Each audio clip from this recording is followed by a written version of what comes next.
যেগুলো আদেশ করেছে সেইগুলো তোমরা গ্রহণ করো। কি করো বাবা? সেইগুলো তোমরা গ্রহণ করো।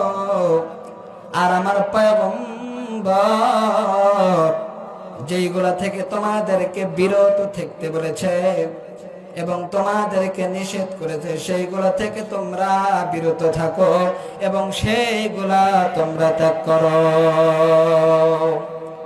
মুহাম্মাদুর রাসূলুল্লাহ সাল্লাল্লাহু আলাইহি ওয়াসাল্লাম কি বললেন যুবক ভাই, এ বৃদ্ধ বাবা, এ পদ্মার অন্তরালের মা, ভালো করে খেয়াল করো গো মা। আল্লাহ রাব্বুল আলামিন বলেন, ইয়া আইয়ুহাল্লাযীনা আমানু আতিউল্লাহ ওয়া আতিউর রাসূল।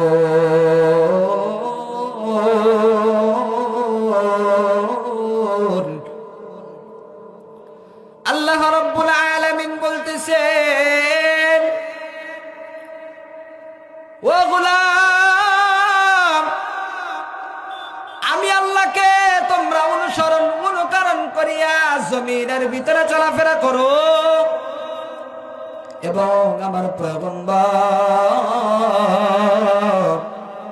মুহাম্মাদুর রাসূলুল্লাহ সাল্লাল্লাহু আলাইহি ওয়াসাল্লামকে অনুকরণ করিয়া চলো।